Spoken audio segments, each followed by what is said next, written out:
Welcome to Reselling Podcast. I'm Mike. This is Orlando, and we're on episode, I believe, 242.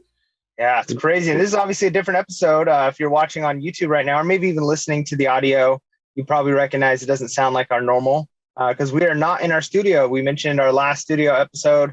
And if you watched our Monday drop, that video was the last video that was recorded in there. And now we are setting up our new studio. But in the meantime, I'm in my car. Orlando's at his new place. You got a new place, man. What's up with that?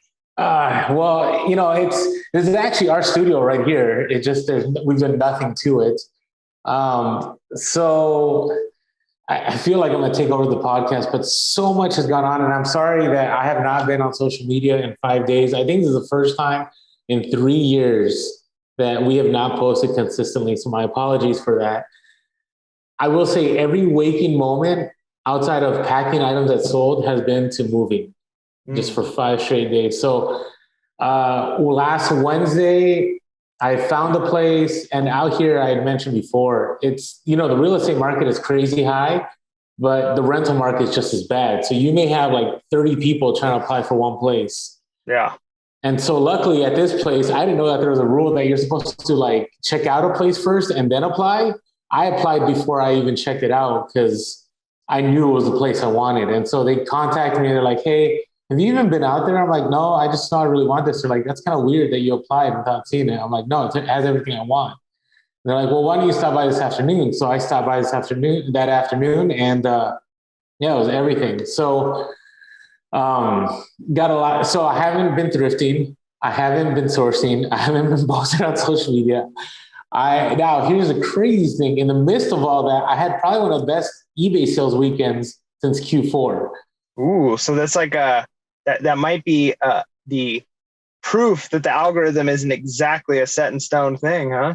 It's weird because I have not listed in days. I've actually been late shipping items just because, I have to like locate. Some stuff is in the storage unit. Some stuff is at my old place. Some stuff is on the property now. And so it's, you're right. I mean, I guess people buy when they see things they want, right? So had a lot of good sales. It was a pain to stop and pack everything. And like, we forget how much, it's a good problem to have. I'm not complaining for good sales, but we forget how much time consuming packing can be, especially if you don't send it out the same day. So I'm used to same day, and I let things go from Friday to Monday. And man, I had so many packages to pack on Monday. And I don't know if you can tell, but I'm extremely exhausted. I'm in pain. Both my knees are shot. I have hip. I feel like an old man right now. So it reminded me of something. So we'll talk about this later, but reselling is a very active thing, right?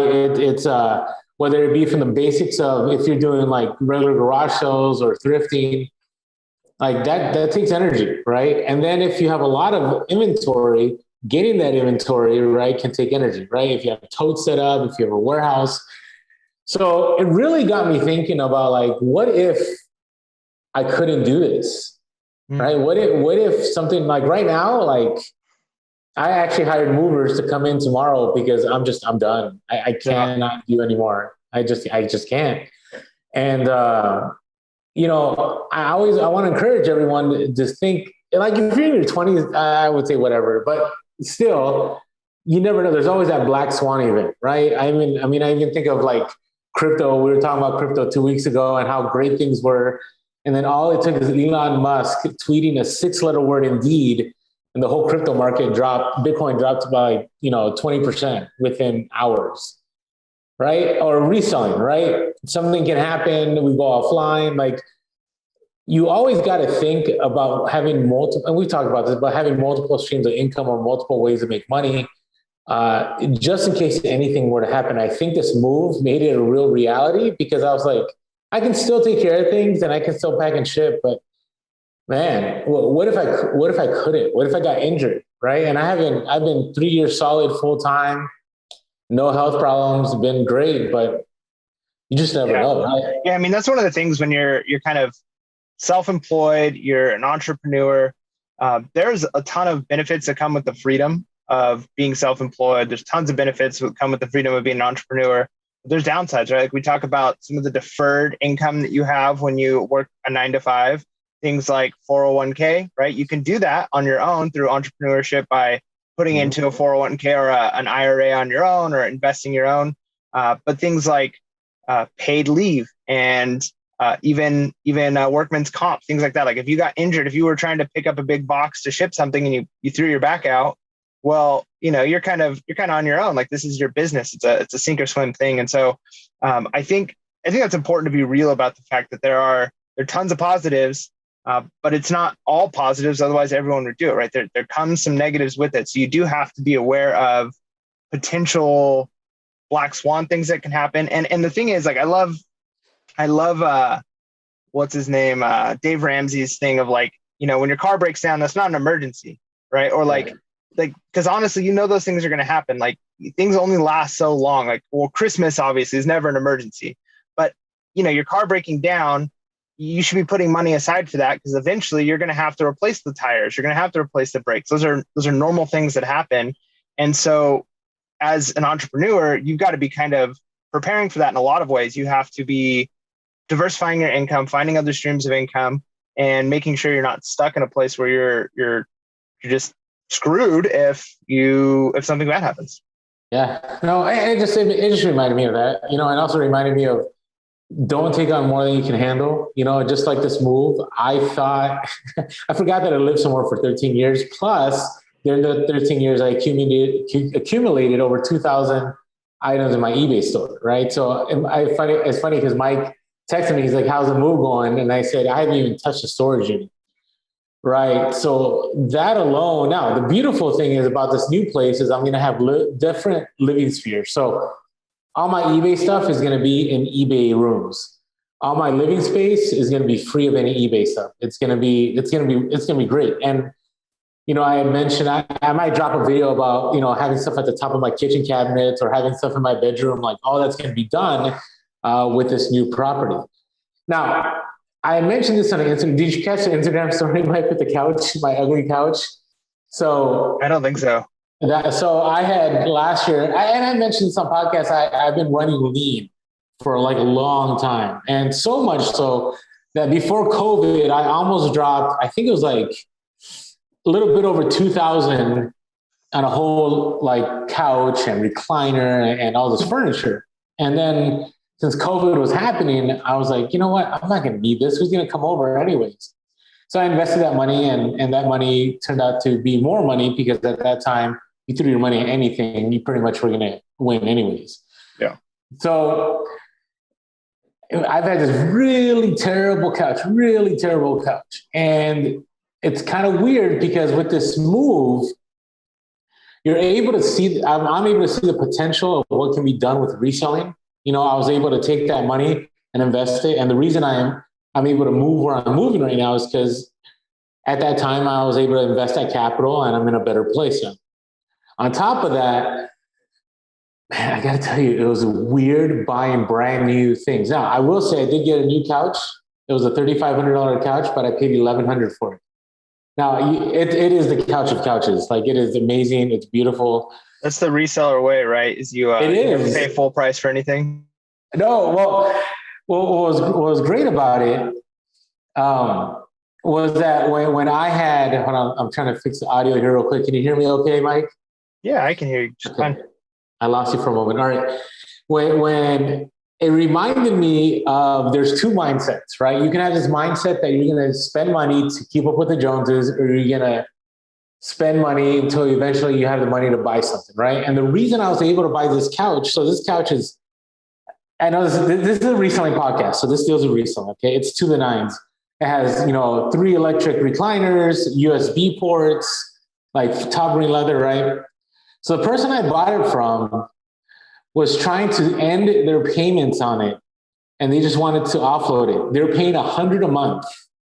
Think about that, $100 a month for a couch. Did they get it on? Did they get it on credit? Yeah, they bought it on credit at the furniture store. Do you remember those stores? I don't even know if they still have them. I remember where I grew up. I can't even remember what they're called.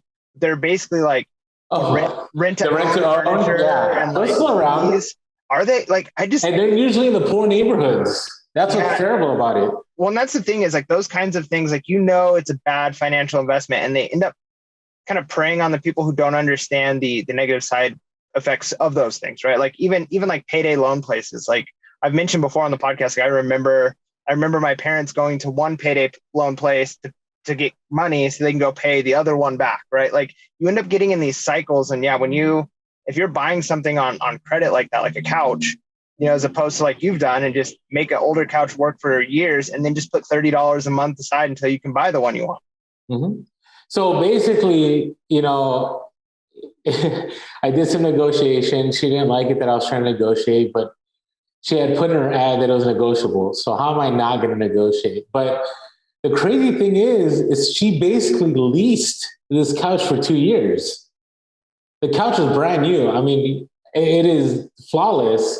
So she paid $100 a month to sit somewhere. Now, I guess if that's where you spend a lot of your time, I guess maybe it's worth $100 a month. But it reminded me, once you're a reseller, you're never the same, right? You're always looking for the best deals. I had to drop a decent amount of change on a refrigerator, and through hunting, I was able to find one that was several $100s cheaper, but the same model, right? Same with the washer and dryer. Anyways, again, things that would not have been possible if it was not for reselling for two reasons. One, the capital that I was able to have to be able to make those purchases. But two, you become very sophisticated after being a reseller for a while of being able to find the best deals and be able to negotiate things, right? And so it was a good reminder to me. I mean, did it hurt? I did pay retail for my appliances, though. I did look for the secondhand stores, but I just was like, what if something breaks down? Like, I don't know if I want to deal with that hassle, So I let it go and I dropped the money. But again, that's after running lean and using the same refrigerator for 13 years, right? So I want to, I think one of the problems with Instagram and social media is even in the reseller space, it's very much that like everything you have should be to the nines. So even if you're just starting, there's a reason why people start reselling. And most of the time, it's because they don't have money or they're trying to make money. But they still feel the need to live up to the Joneses and have the nicest furniture, have the nicest appliances, have all this good stuff when they're not even in that place yet. And so, I want to encourage the people that are running lean, because I think running lean is the way to go until you're finally able to do those things. And so, anyways, that's my 2 cents. Anyways, what's going on with you? You've been going to garage sales. You've been going to thrift stores. Yeah, man, of course I have. I was just thinking with your move though, doing so much of yourself, and I get it. I've done, the last 2 moves I've done is basically just me and my wife doing the whole move ourselves, even moving our eBay stuff this last time. And it's funny because I saw like a meme on Instagram that was like, I'm in my 30s now. I don't want pizza and beer to help you move, right? Like hire some movers, because when you were younger, it was like people could just say like, hey, come over and help me move and I'll buy you pizza. And that was cool. Oh yeah, I remember those days. But now we're like, one of the nice things about, again, kind of being further along in your life is the idea of me. And of course, like if you needed my help, you're like, hey, I need you to help me move this like big item. Like, I'd help you. But the idea of like, for me at this age to like ask all my friends as if I was still in college, like, hey, I need like 10 guys to show up this morning and I'll buy you pizza. Whereas like I should be far enough along in life where I can say, hey, like I can either do it or I'm going to hire movers, like that just shows like the progression. I think it's the same with reselling. Like you start off and you're running lean and you might need the help. You might need all these things, but then you get to a place where it doesn't hurt to buy the movers. It doesn't hurt to buy the nice stuff. And that's the thing is like, if you can't buy something without it, and it's an easy thing, like this is money that I've been saving. It's not going to hurt me. I'm not going to think twice about it. Then you should be saving more or doing something different with your finances, right? Like that's it's a thing that's hard for a lot of people to understand is, again, like, yeah, you said, keeping up with the Joneses. That's so common for us to want to do when honestly, a lot of rich people are fine just wearing denim jeans and a t-shirt and walking around. And if they want to drop $5,000 on a suit, they can do it, no problem. But a lot of times people who are middle class or poorer decide that they want to spend tons of money on clothing. And it's like, not even rich people are spending that much on clothing, unless it's a one-off thing. And it's like, yeah, I don't really care. It's not that big of a deal. So that shows like if you care that much, then maybe you don't have the money to actually afford it. No, I agree. And I know this is totally a different podcast, but this is just the space I'm in. You're right about the movers thing. It's that, you do get in that stage in life where your time is very valuable, right? And this move has gone on way further than it needed to go. I mean, granted, I'm only in day 5 of this move, right? Usually people take a month, but I had to move quick. But it's interesting. The 2 guys I hired the other day, I had this massive tread climber. I don't know. So tread climber is like it's a treadmill, but like the 2 little the belts, they move up and down. So like you're climbing, and it's a beast. I mean, it is. I don't know how much it weighs, and I could have spent 8 hours. I could have had Mike come over. We could have been super frustrated, figuring out where do the screws go? Where do you want to do this? Maybe we could hit this angle. Maybe we could go this angle. And then we could be all sweaty, had lost a bunch of time. And I hired these 2 guys, and literally 15 minutes, they figured out, and it was in the moving truck, right? And I saved myself that time to do other things. And so I 100% agree with you that like you get to a stage where you make choices that sometimes it does cost a little bit of money, but if you understand that time is money, maybe it's worth spending that money. And that's what I'm doing tomorrow, because I just can't have this go on for too long, So it's crazy. All right, tell me about your finds. I'm interested about your finds since we haven't talked in a while. Yeah, and I mean, garage sales been pretty good. Well, this last one was like a lower day. So, some days you get, $1,000 plus profit. Other days, my average day is like $200 to $400. It's like, okay, that was a really good day. Other days, it's just like, man, maybe I made $100, $150. Sometimes you go out and you don't get anything. So this last time, I think I'll still end up getting a couple $100 profit. But it was, the nice thing is I came home and I'm looking at what I have, and I realized the best part was I didn't spend a lot, right? Like some days I go out and it's like I spent, $250 at garage sales today. And yeah, I'm going to make $1,000, but I've got to go replenish my petty cash and I've got to fill up my wallet again. And other days it's like, yeah, I probably made a couple $100 and I only spent like $25 today, so it ends up being an okay thing because the ROI is still there. And that's really what you're looking at. And one of the cool things that I got, so normally I don't like going to garage sales that are, it's Friday, Saturday, and I go on Saturday. Oh, it's the worst. Because all the great reselling stuff has already been picked through. But I went to one that I didn't even realize was a Friday sale until I'm like listening. And actually I started to buy stuff, and the lady's like, you know what, everything's on sale. Things were marked. They had marked prices on them. And she's like, we just want it gone. It didn't sell yesterday, so we're just trying to get rid of it. And there was a Halloween, it wasn't Department 56, but it was like a Department 56 looking item, right? Is a Halloween one. And I looked up the comps, and the comps are going for like $60 on this thing. They had like a $10 sticker marked on it. I opened it up because I've been burned before by just buying them and not like actually looking, and like pieces are broken off. And this one was in good condition, but it also had a baggie full of these like little miniatures that were for the same series, I'm assuming. But each one of the little characters wasn't part of this set, but like they had individually marked on the bottom of them, like $3, $5, $10, a whole big old bag full of them. And so when I walked up to the lady and I'm like, how much do you want for all of this? And she's like, I just want it gone. I think she ended up giving it to me for like somewhere between $2 and $5 for everything. And I was like, sweet, this is the deal. And once I realized that, I spent a little more time looking at more stuff. So I'm like, hey, if they're going to be willing to like get rid of stuff at basically nothing. And I found and this is kind of, can you hear me all right?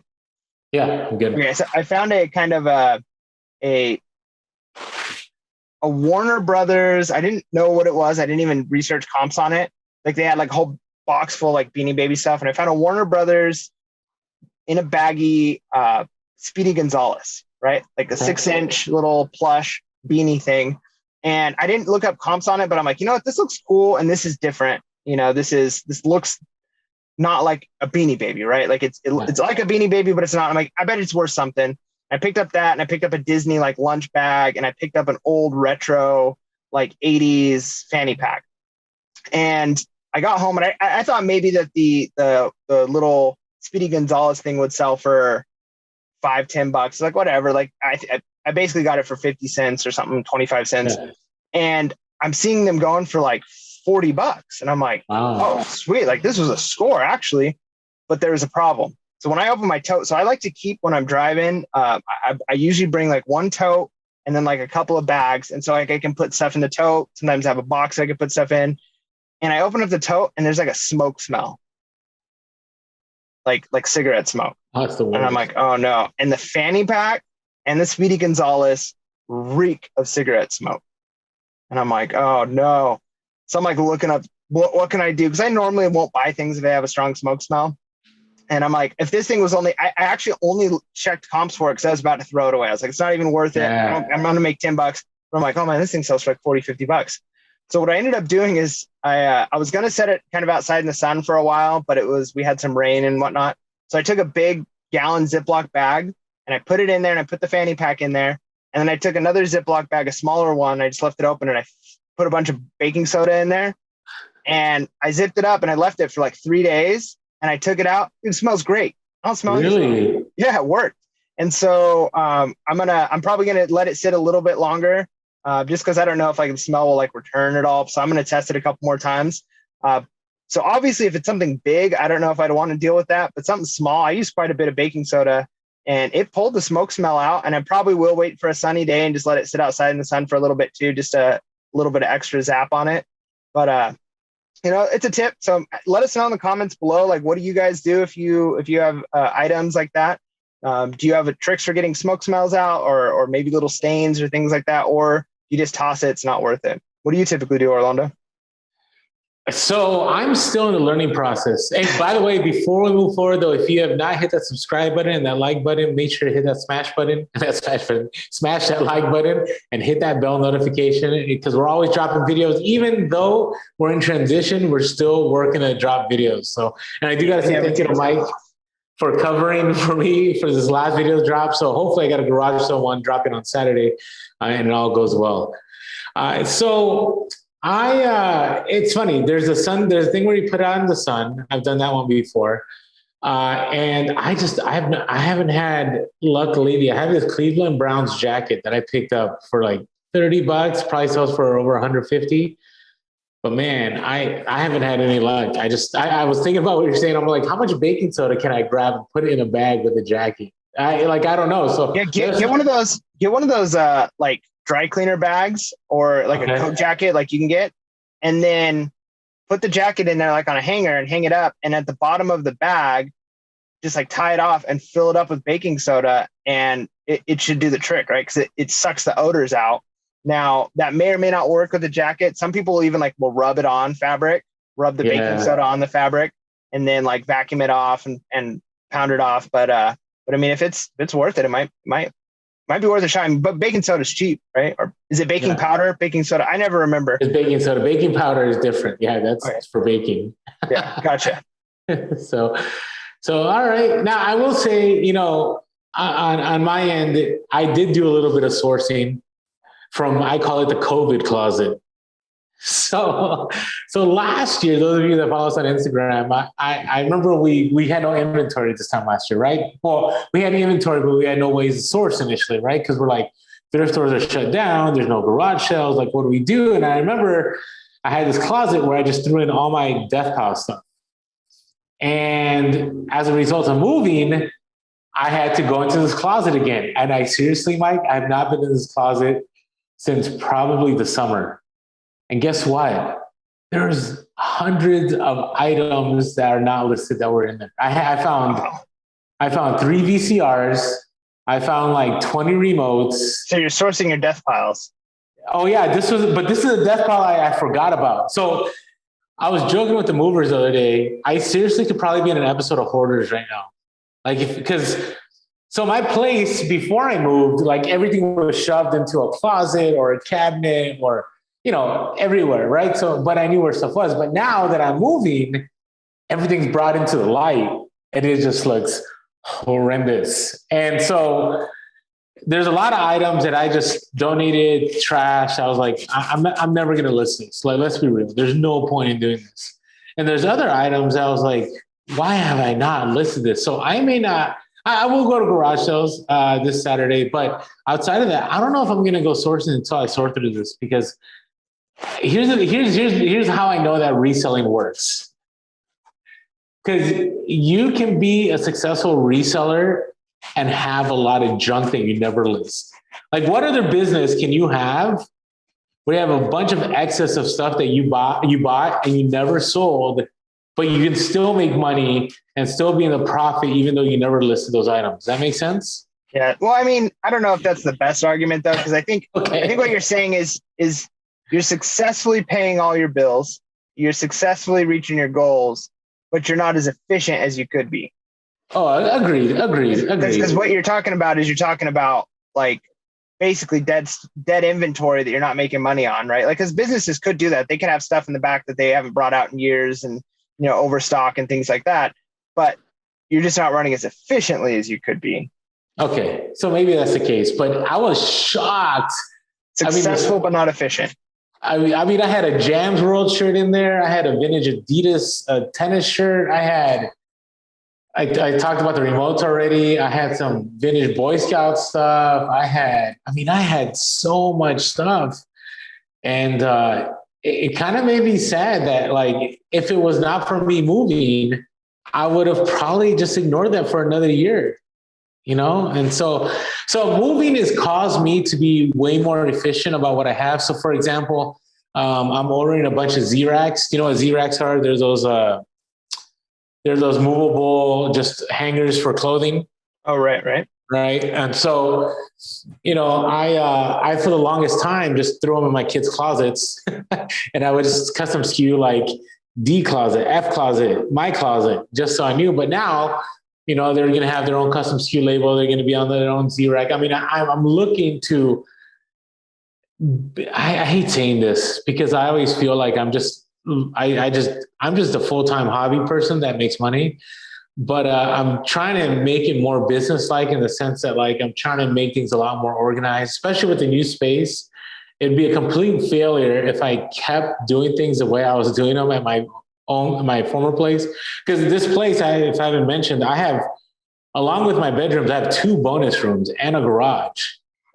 So I have no excuse for not having space. And hey, I also want to talk about something too is, I think reselling is only going to improve this year. This is why. 2 reasons. Man, we're getting off sidetracked here. Inflation is through the roof right now. I mean, not through the roof, but it's pretty bad. No, it's really bad. But I almost wonder if inflation is going to hurt resellers in the short term. See, I don't, the reason I say is that it's going to hurt if you're not paying attention to what you're charging for things, right? So if you're charging this, that's what I'm talking about. So, like, basically, because a lot of times people are saying, like, a lot of people don't understand inflation. I mean, they understand the concept, but I hear people say all the time, like, oh, milk's getting expensive. Clothes are getting expensive. And they talk about how things are getting expensive. Well, what's really happening is it's not that items are getting more expensive. It's that the dollar is becoming less valuable, right? Like, your dollar is becoming almost worthless. Like, it takes more of them to buy the same thing. Like, when you hear about countries where they're paying $500 for a loaf of bread, it's not because loaf of bread is expensive. It's because the value of the money they have is worthless. And so what I worry about is because everything else is going up. So it's hard, like, businesses themselves, 9-to-5s they don't keep up with inflation, right? If you're lucky, you get the 2% raise every year, whatever, 3% raise. They say it's an inflation raise. But the problem is when we are in, like, moving towards hyperinflation like we are right now, where it's just like money's just being printed like crazy. What I worry about is people are going to be, instead of spending $2 for a gallon of milk, they're spending $4 a gallon of milk so unless we all raise our prices the same, we might be getting like, hey, sweet, I sold this jacket for $100, but that $100 buys us a lot less. Yeah, I agree. No, I see your point, but what I was leaning at was I've raised my prices and my stuff is still selling at the raised prices. And even at the raised prices, it's far cheaper than anyone ever paying retail. Do you get what I'm saying? Like, I even, when I drop money on appliances this time, I dropped money right now because I know that in 6 months, that stuff could go up 25%.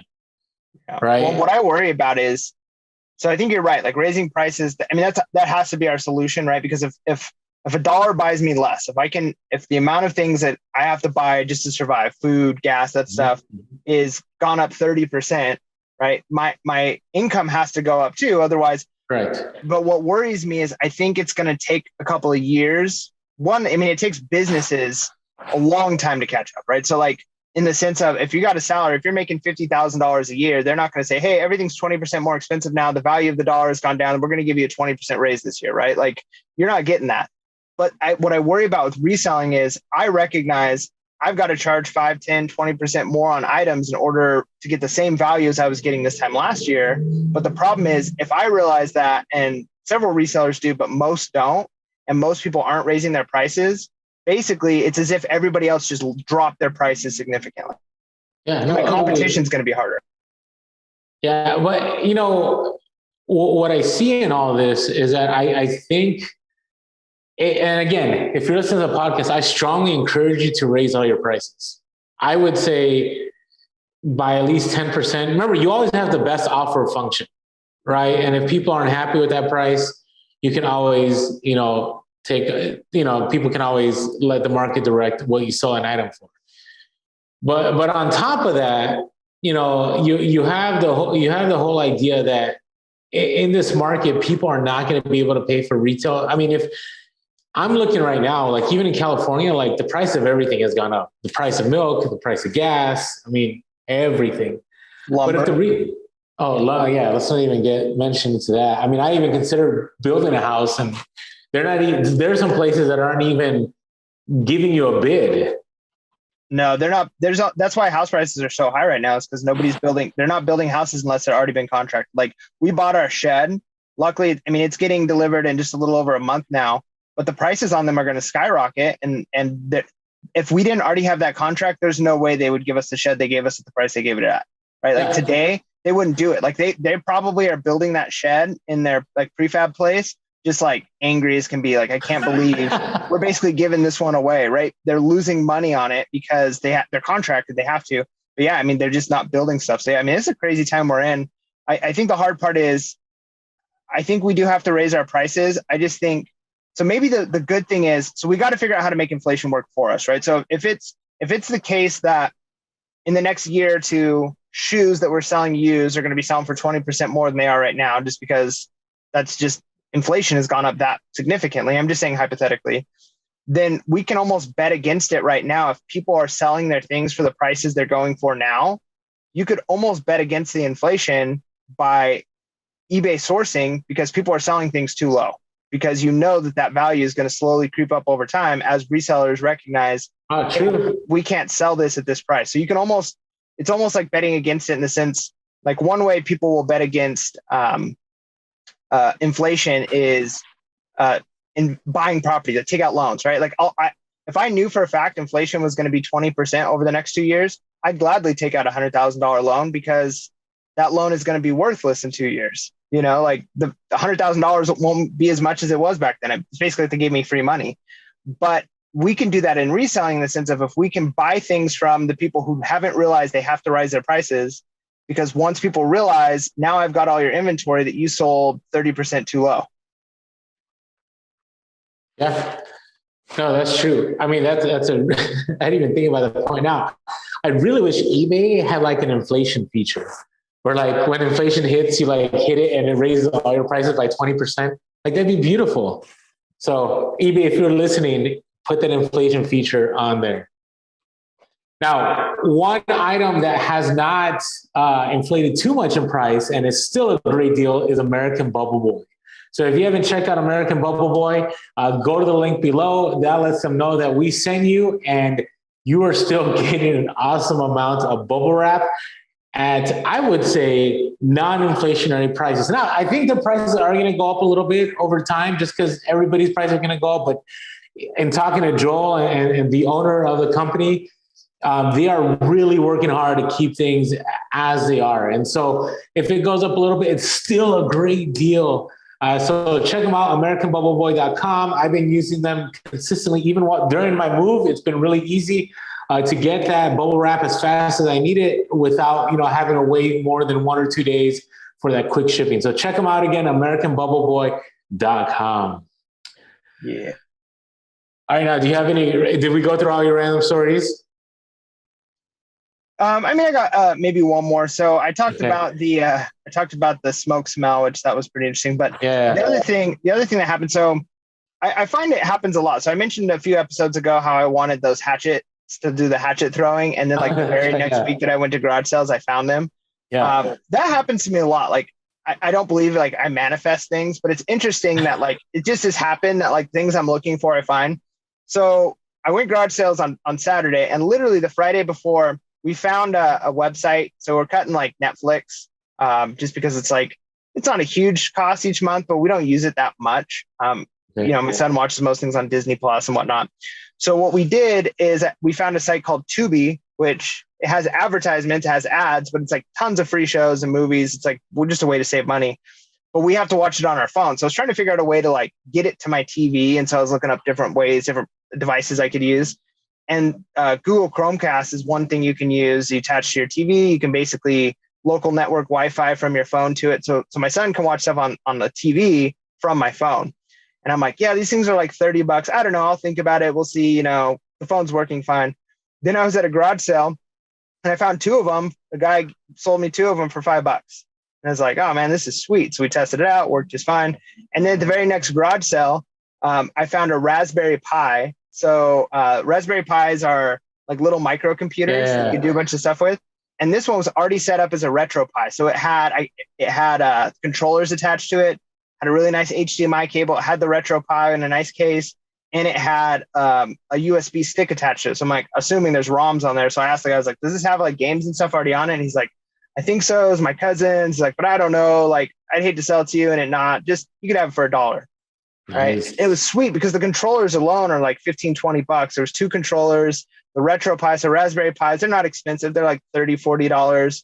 But I had a USB drive full of games. I mean, there's probably like 10,000 games on there. Now, the problem is I can't sell this on eBay because there's legal issues with, there's people like I could literally just there's people who do this. I duplicate those ROMs. You can go on eBay right now and buy RetroPies where people have USB sticks with thousands of games on them. And what you're really buying is all those games. Right. But it's technically not legal. It's a pretty gray area. And I think it's like a felony to sell, like to make and distribute those. But, I'm going to assume that this guy legally bought all of those games and had a copy of those ROMs. So I'm not going to sell those games, but I could sell the controllers. I already have a RetroPie, kind of just a fun thing. So it's just interesting. Like you find things that you're looking for sometimes, like not always. There's some things that I'm looking for and I've never found, but, it's kind of cool that I found those dongles and that RetroPie, like right after kind of thinking about what's some ways I can have some more entertainment in my house that's basically free. Yeah. And listen, again, that's the reseller way, right? You may not have bought something to resell, but you still save yourself money by finding something on the cheap. So you can't beat that. All right. Hey, before we get into our reseller topics, you have been following us on social media. We are on Instagram, Facebook, and TikTok. We are Pearson Podcast. We are also on Clubhouse and Twitter as Pearson Cast. You can always give us a call, 619-738-1170. That's 619-738-1170. Or shoot us an email at pearsonpodcast@gmail.com. That's pearsonpodcast@gmail.com. And as always, we are grateful for all of you that have subscribed to us on YouTube. Our YouTube is growing. And it's because of awesome people like all of you that comment, hit that like button, hit that bell notification, and make sure you are subscribed. And as always, thank you for all the reviews on iTunes. We are the most reviewed and the largest reselling podcast out there. Thanks to all of our listeners. So thank you. Even when we're in transition like this, you guys are still loyal and still listening, and hopefully we bring you value consistently. And as always, thank you to all of you that are doing the buymeacoffee.com/purehustle. We are still on track to do that Zoom sometime soon. We did promise that we're going to make it happen. This move was unexpected. This move was not supposed to happen. So we're still going to make it happen. We just got to figure out the logistics, and we'll make sure to let everyone who is a yearly member to notify them when that will go down. So thank you again. All our content is always free. This is just a side thing just to get to know us within the community. And so thank you to all of you that signed up to help us to make these YouTube videos and these podcasts. Again, buymeacoffee.com/purehustle. All right, you ready for some reseller topics? Yeah, it's that time.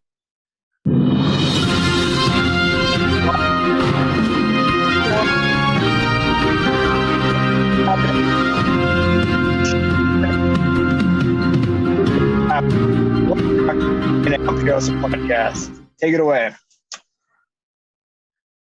All right. So there's a, here's the thing. So Mike and I have taken up a lot of this podcast talking about our own lives. And so there are things that are happening. A lot of them are more like, I think they don't directly affect us as resellers, but will indirectly affect us. So we'll talk about those, but there is one that does directly affect us. And I don't know if you heard about this, Mike, but it's interesting because you would have thought that by now, because of managed payments and everything, that eBay would have finally forced people to buy something when they said they're going to buy it, instead of opening up all these unpaid item cases. Instead, eBay now... Very interesting, novel idea. Yeah. Come up with that?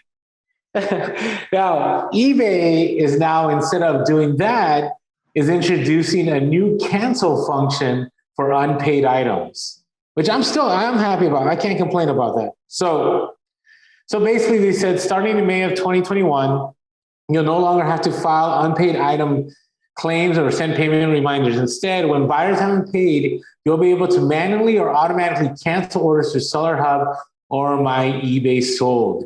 Your buyers will have 4 calendar days to pay for an item after they're committed to buy.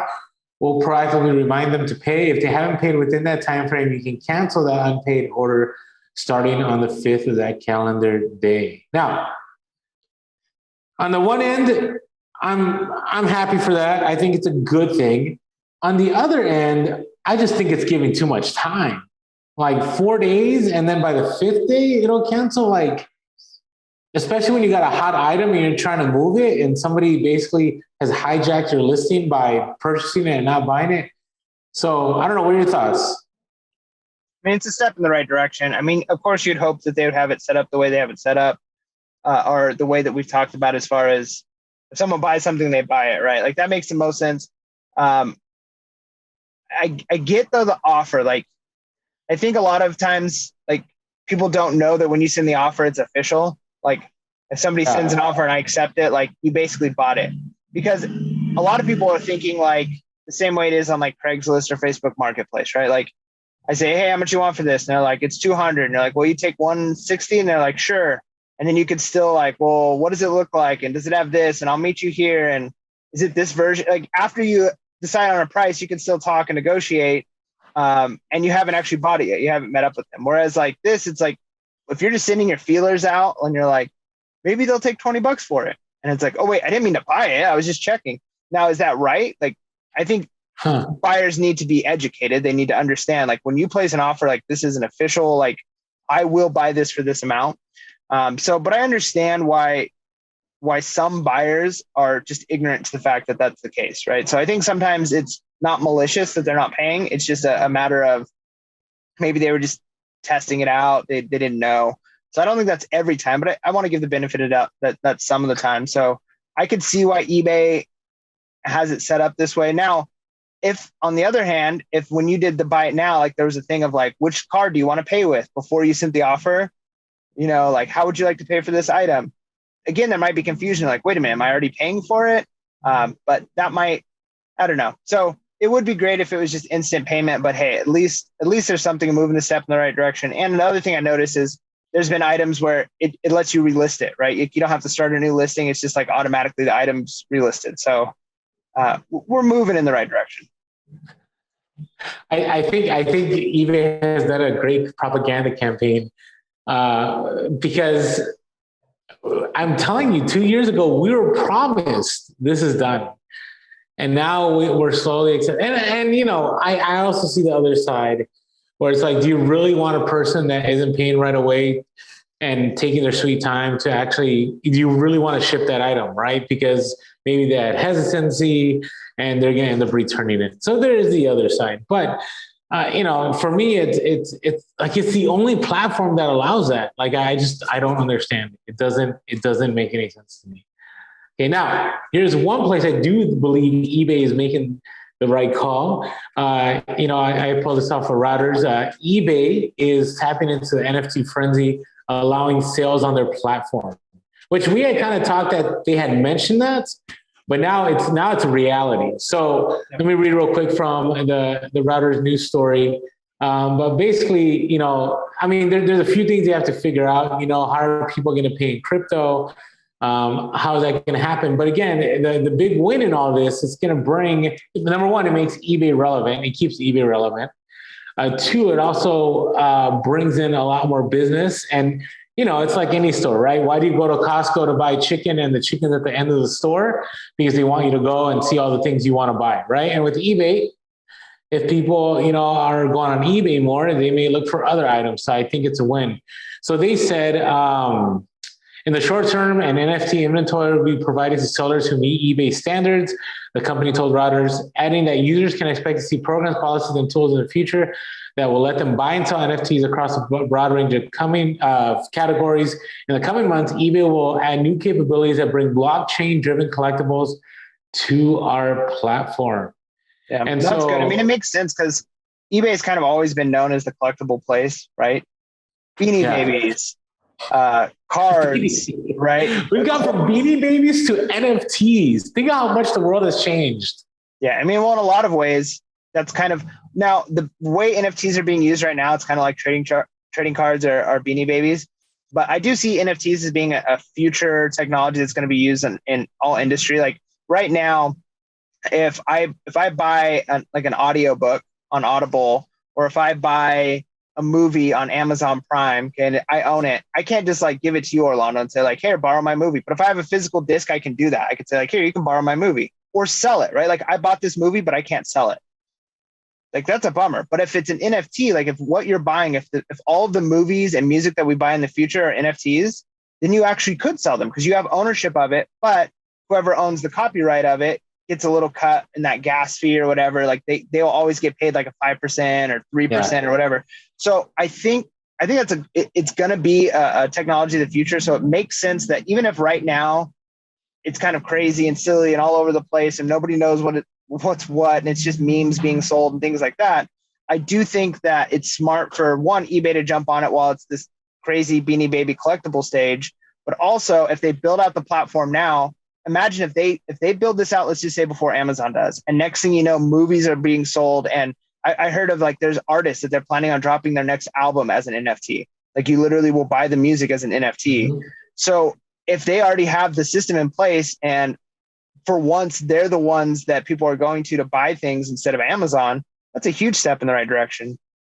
Yeah, no, I agree. I mean, to me, eBay is definitely thinking ahead. I mean, I could see Amazon dominating this market eventually, but the thing with Amazon, you're right, it's not a collectibles place, right? Amazon is you get your everyday needs for, you need a table, you need a chair, or you need toothpaste, or you need food, or whatever it is. But, when you're looking for that collectible, most people still are going to eBay.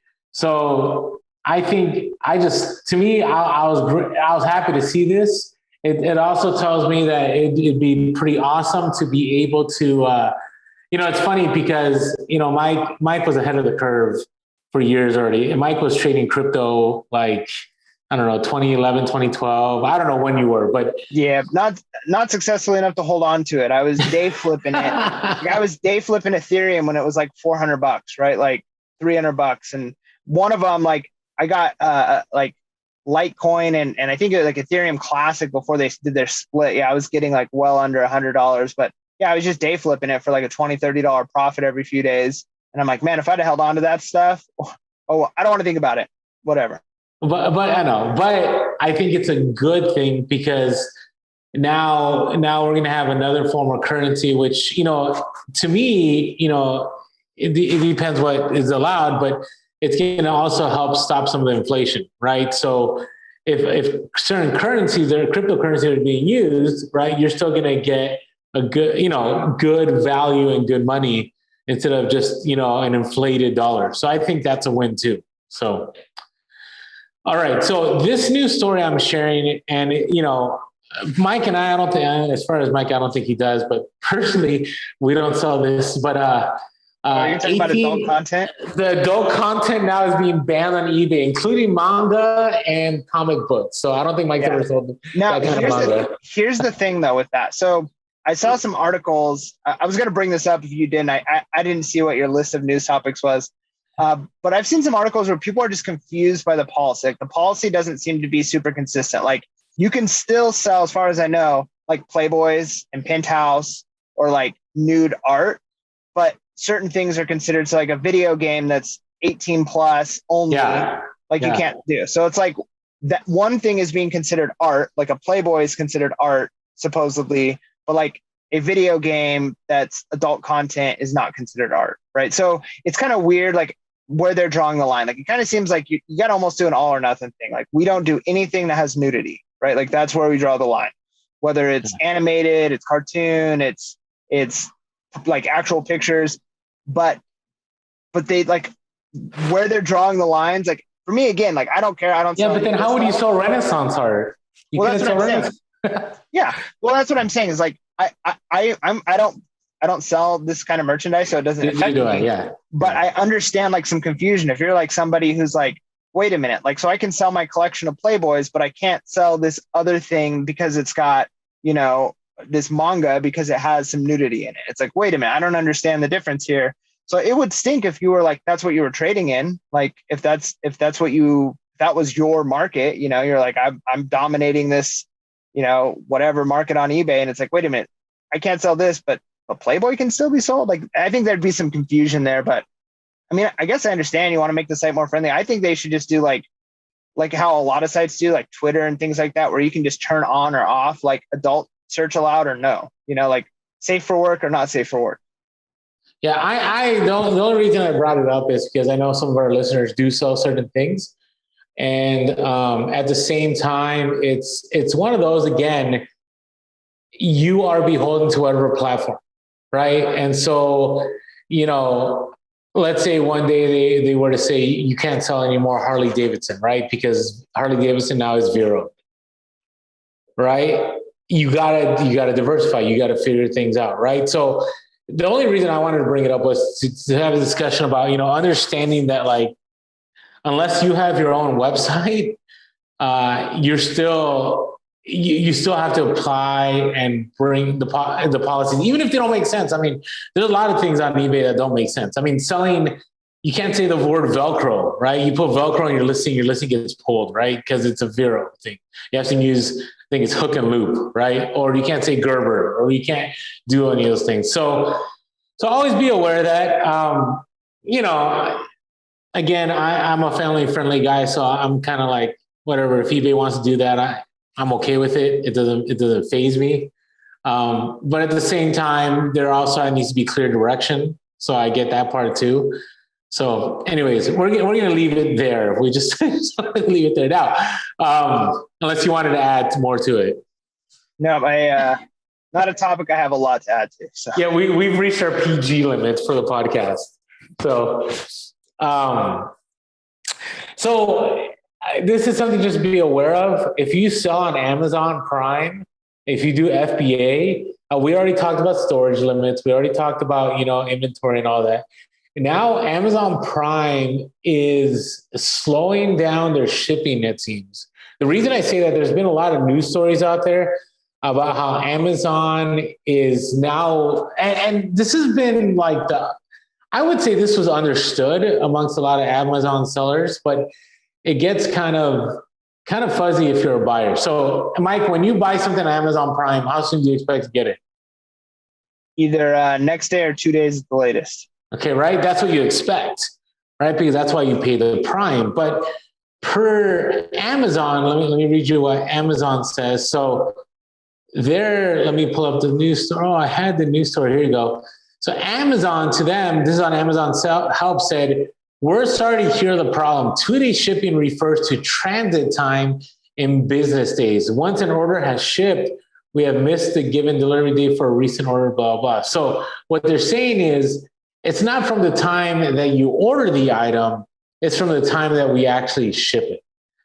But I mean, the nice thing is they show you on there typically like when it should arrive. Like if you order within the next 3 hours, it'll arrive by, so they kind of understand when it's going to ship. So yeah, it might be on the third day that you're getting it because it's like the time that you're ordering it. But I think what stinks is when there's been several times, Amazon's pretty good. I mean, if they're late, they'll usually, make things right if they need to. But it stinks when it's like, this will be delivered by Friday, May, whatever. And then you order it and it doesn't come until like the next Tuesday. That's when it's frustrating because, you buy things like, oh, I need this weekend. Oh, great. This will be here on Friday. So I think most people understand 2 days means like 2 days from the time it ships, and it might not ship today. It might ship tomorrow. But what I don't think people expect or respect is the fact that they could say this will be here by Friday and it doesn't come until the next Tuesday. Yeah. So just be aware. I mean, there's been people that have been affected. I've seen on social media. They use not apps, but add-ons like payabilities. They get daily payouts on Amazon, which if your stuff is being shipped, you can get those daily payouts.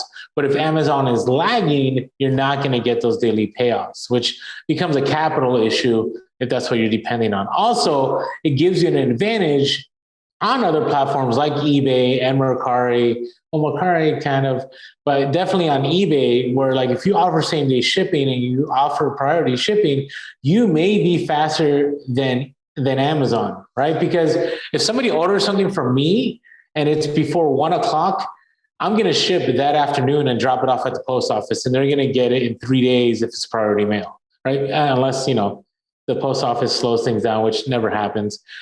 But, for the most part, that's the way it's supposed to work. So just want to give people a heads up.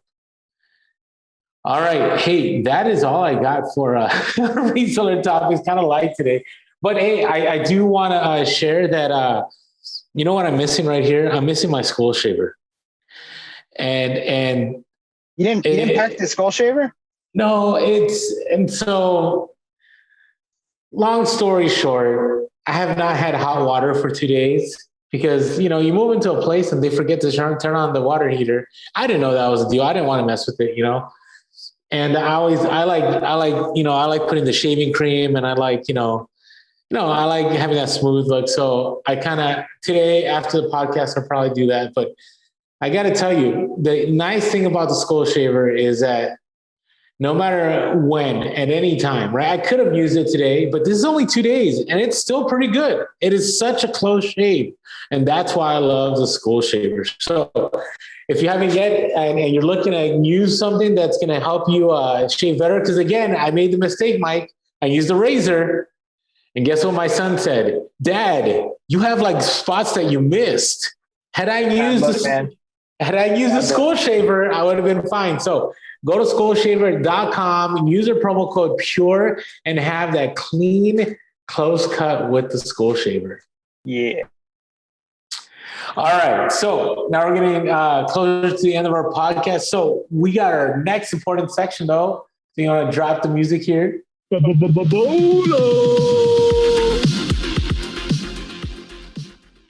Yeah, bolo time. All right. So I'll go first with my bolo. So my bolo is something I missed while I was out garage selling, and somebody a video.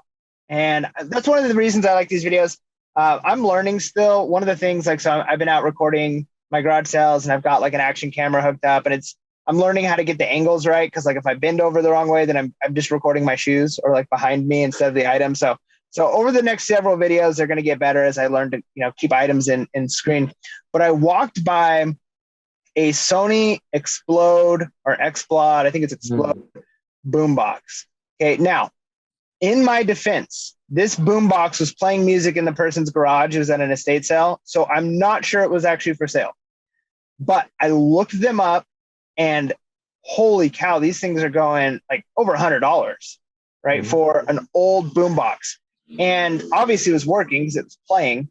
Now, what I noticed with this is, at this garage sale, or estate sale, they were giving things away for great prices. Like everything was like negotiable. So I probably could have picked up this boombox for $5, right? And I could have sold it for 100 plus, and I missed it. So anyways, it's a bolo. Now I know they've got a very distinct look. So imagine like an old boombox, but kind of like new looking with a big X in the middle, and they're like red and silver. They're very, very easy to spot now that I know what they look like.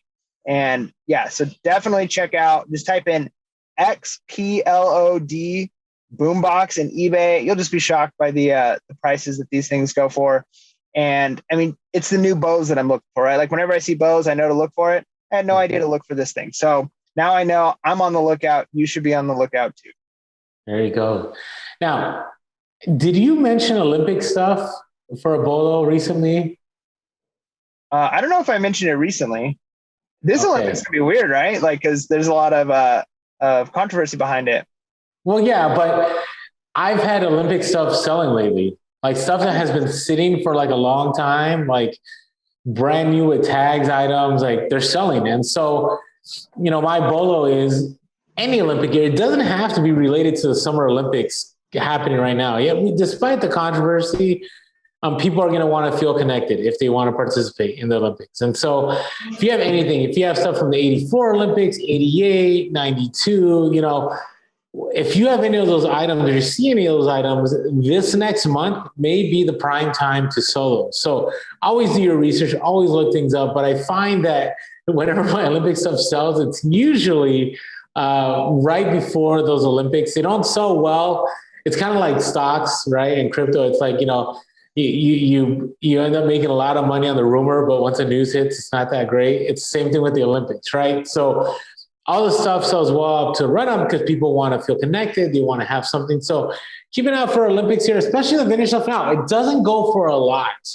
Okay. There's stuff you would think you're like, oh, look at this 1984 Olympics hat from, I think it was Los Angeles. Like it's going to go for a lot of money. Now it may go for 30 to $50 for a mesh trucker snapback of that time in June, but after June, good luck.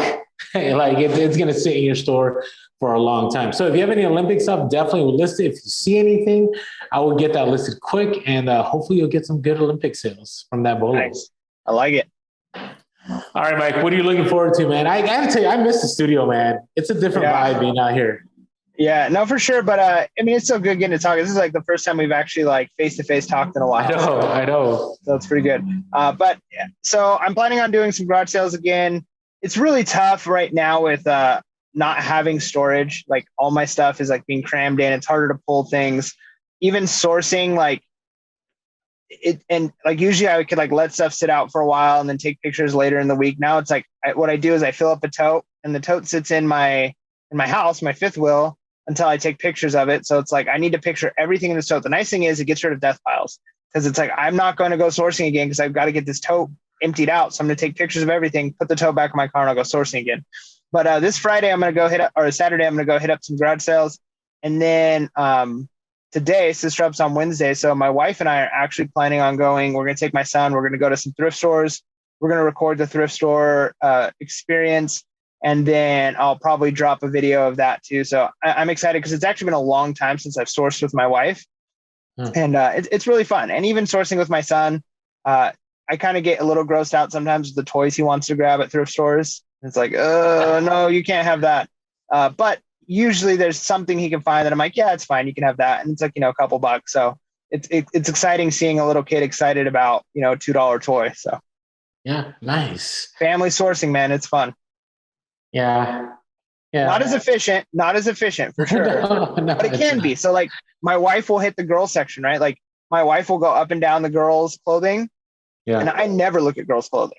So she's going to be distracted with my son wanting to grab everything. So she's probably going to be running at like 20% efficiency rate. But even that, if she picks 2 or 3 items while we're there, hey, that works. Yeah, no, I see. I hear you. All right. Mine's going to be the same old. So I have phase 2 of my moving. So by the time this podcast drops, I should be done with phase 1. Phase 2 is getting my storage unit moved out and onto my property, which the hard thing is I'm contemplating whether I want to have movers because I have a lot of good inventory, and so just supervise, man. Just supervise.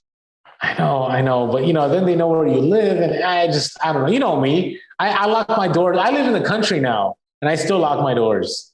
Offer to pay some like college kids at church or something, that you can trust. That is true. But, it's interesting because I remember when I moved into that storage unit 3 years ago, and it was because I had a huge Toys R Us haul that I had. And that wasn't so bad. And now I look at how I look today, I'm like, I have so much stuff in here. Like, this is going to be a huge ordeal. Basically, I'm planning on never moving ever again. So hopefully, good luck with that. If you're renting, that's the bummer with renting, man. I know. But that's a whole other conversation. Maybe one day the owner here will let me buy this property. So, because I could buy this. It's really. And by the way, if you're wondering, I will drop some YouTube videos in the future once everything is all set, inventory, how my setup is, because it's a different world. It is. We're going from me. I haven't shared this before, in my master bedroom, having my King bed and having my full-size photo booth for clothing and a tread climber, to all that gone, and having a room separate just for pictures and shipping and whatever else I need to do with reselling in a completely separate space. I mean, it's going to be beautiful. It's going to take a long time. It's going to take a long time. And just to add to what we're looking forward to, over the next several days, I'll be over there helping getting the studio set up, man. We're going to get backdrop, table, lights, mics, all of that stuff set up. So it'll be exciting to, I feel like if you look back at our old school videos, we've gone through a few phases as far as what the studio looked like. So this is going to be like iteration like 3 or 4, I think, at this point. So it'll be cool. Yeah. I mean, it's going to be the Purest Podcast compound now. I mean, that's what it's going to be. So it'll be awesome. All right. Hey, everybody. Thanks for tuning in. Sorry, this was a little different, but I always want to be consistent and always want to keep it real. And with that being said, make sure to be real, be relevant, and be reselling. Peace.